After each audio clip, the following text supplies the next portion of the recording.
Opéra de Dario Argento. Opéra, c'est l'histoire d'un opéra. C'est l'histoire de Macbeth, de Verdi. Oui, Giuseppe Verdi. Un opéra qui porte malheur. On va voir que c'est pas faux.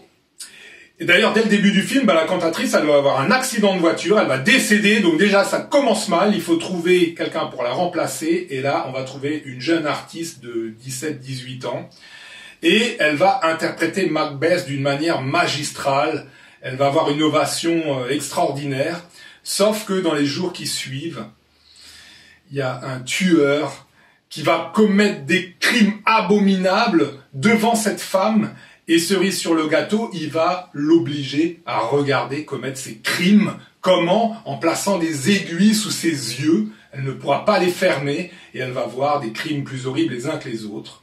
Le film va se terminer par la mort du tueur. Eh bien non, il y aura encore un petit twist. Le tueur n'est pas mort.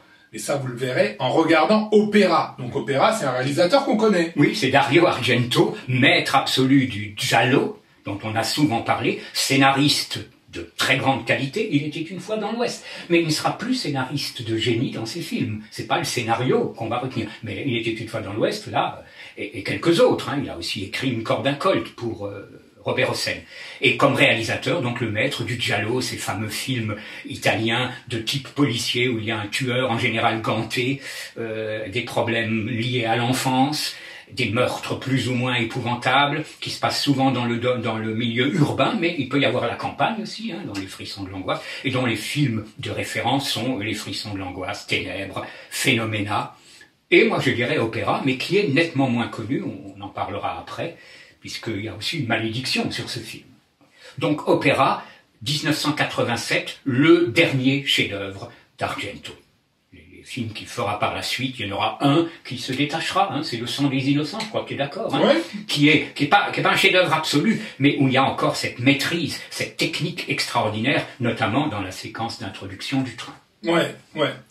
Alors tu as parlé des gialli, Charles. Oui. Si je ne devais en montrer qu'un, eh bien je lui montrerais Opéra.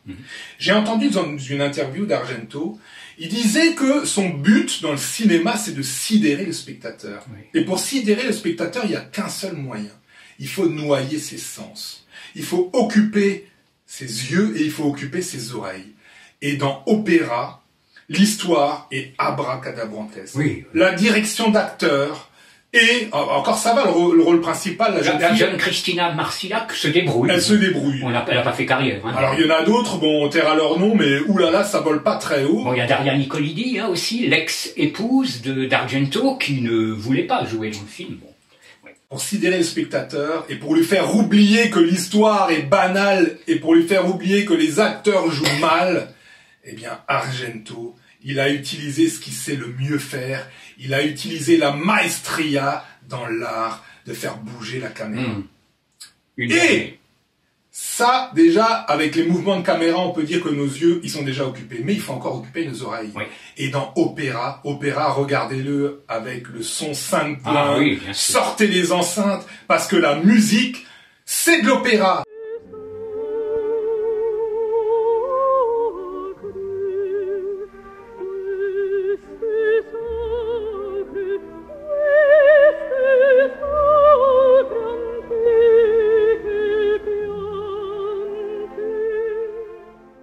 Mais la musique, c'est aussi du hard rock. Oui. Mais la musique, il y a aussi une composition de Brian Eno, le célèbre Brian Eno, et de Claudio Simonetti, Ex-Gobelin, oui. qui a composé beaucoup de films d'Argento, Oui, bien qui sûr. est extrêmement doué. Oui. Donc on a 3, 4, 5 sortes de musiques différentes, et là on en prend plein les oreilles, Absolument. et on en prend plein les yeux. Et quand je dis plein les yeux, ça n'arrête pas. Je crois qu'il n'a jamais été aussi audacieux dans ses gialli que dans celui-là, Charles. Oui, lui disait que Ténèbres était le giallo des gialli, selon lui. Bon, je dirais que ce serait pour Opéra. Déjà, dans Ténèbres, hein, il utilisait une caméra... Dans Ténèbres, il avait loué une caméra, il avait fait venir spécialement de Paris. Une Luma. Hein. Une Luma, ça s'appelle. Et Ouais. cette caméra, elle filmait à travers les étages d'un immeuble. Elle était tellement grande qu'elle pouvait se déplacer comme ça de fenêtre en fenêtre et d'étage en étage. Mais là, il a encore repoussé les limites. Il a ramené une caméra, et cette caméra, il l'a installée au-dessus de l'opéra. L'opéra avec le public rempli, la salle remplie. Oui. Et il a fait descendre, et cette caméra, je peux dire que c'était dangereux, hein, parce que si elle était tombée sur le public, il y avait des centaines de morts. Il a fait descendre cette caméra en mouvement circulaire, comme ça, et cette caméra représente la vision subjective d'un oiseau qui va chercher le criminel dans la salle. Oui.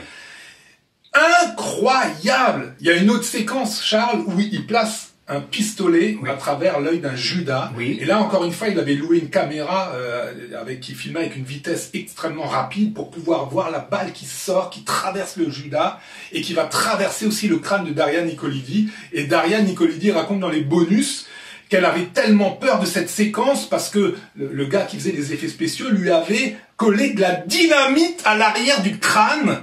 Et quand on voit la balle qui sort comme ça par l'arrière, en fait, c'est de la dynamite qui explose. Et elle s'est dit, il suffit qu'il se trompe un peu dans les doses. Et là, ça y est, il n'y a plus de Daria Nicolidi.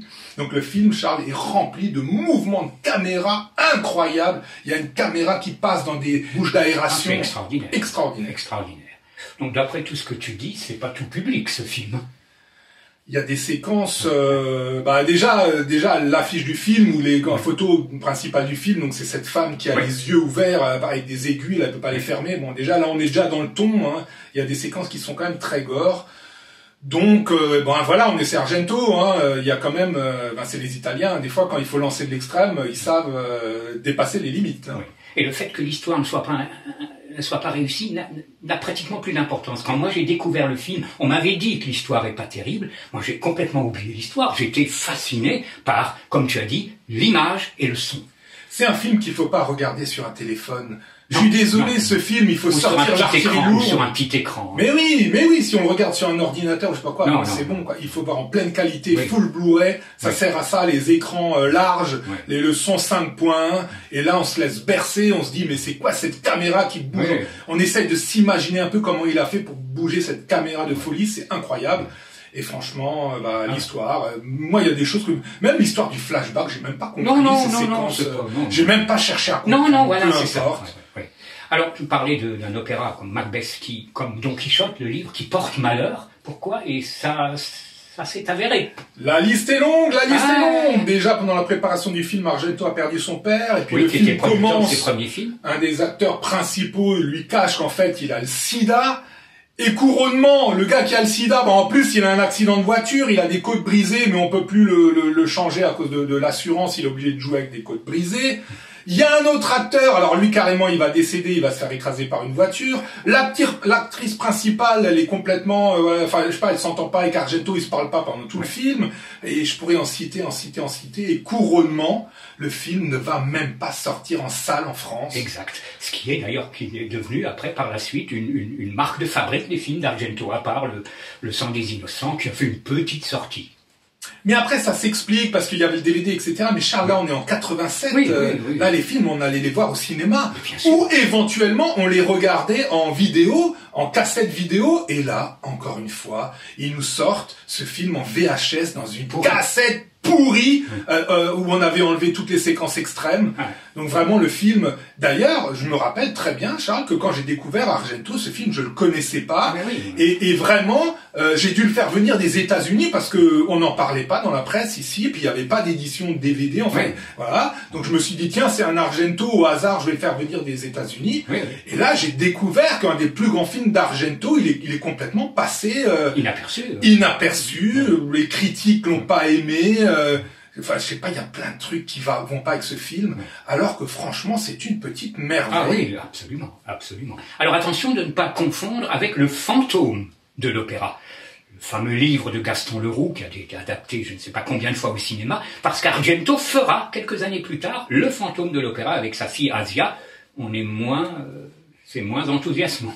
Oui, Argento, il était passionné par l'opéra. D'ailleurs, petite anecdote, en fait, avant de faire ce film, on lui avait proposé de mettre en scène un opéra. D'ailleurs, ce qui avait déjà été fait, je crois, aux États-Unis, on avait proposé, je crois, à Ken Russell de faire la mise en scène d'un opéra. Oui, exact. Parce que les metteurs en scène comme ça qui ont une petite touche artistique, quand ils font la mise en scène d'un opéra, ben franchement là ils se lâchent. Et Argento il s'était lâché, il avait sorti des trucs de dingue, je sais pas, il y avait des effets, je crois qu'il voulait même piquer les spectateurs avec et cacher des petites aiguilles sous les sièges, enfin des idées complètement extraordinaires. Et forcément c'était pas passé et les gens de l'opéra lui avaient refusé cette mise en scène et du coup il était fâché et c'est pour ça qu'il avait fait ce film.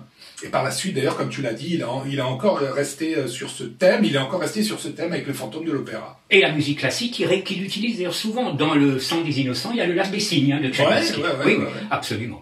Donc, un film à voir dans des conditions de qualité optimale. Le DVD, Franck, tu as dit, c'est un DVD Anchor Bay, William Lustig, de qualité. Des États-Unis, donc il est de qualité, mais bon, faut s'embêter à... Le Blu-ray, Le Chat qui fume, remarquable. VF, VO anglaise et VO italienne. Enfin, je dis VO anglaise. Oui, je crois qu'il a été tourné dans les deux langues. Enfin, peu importe. En tout cas, vraiment un film à voir, sachant que il y a quelques séquences très éprouvantes. Ouais, bon, Charles, on fait des films extrêmes. C'est pas le premier, c'est pas le dernier. Donc voilà. Après, oui, il est éprouvant. Mais bien sûr, mais bien entendu. En tout cas, c'est une merveille. C'est une merveille. Moi, je le classerai effectivement dans mes Argento préférés avec légère priorité pour les frissons de l'angoisse, mais enfin, vraiment, il vaut la peine. Et il se revoit très facilement. Peut-être parce que l'histoire, on s'en intéresse. Exactement. C'est un film vraiment qu'on peut revoir à gogo, parce qu'effectivement, on se laisse bercer par la musique, on se laisse sidérer, on est cloué au siège, comme ça, et bon voilà. Ça veut pas dire que le film, bien sûr qu'il y a quand même des défauts, et bien sûr que, voilà, mais... Si on aime les gialli, c'est celui-là qu'il faut voir. Absolument. Argento, le giallo des gialli, pour lui, c'était ténèbres. On peut dire qu'il pourrait le dire pour opéra. Opéra, 1987, Dario Argento. Un grand monsieur. Portez-vous bien.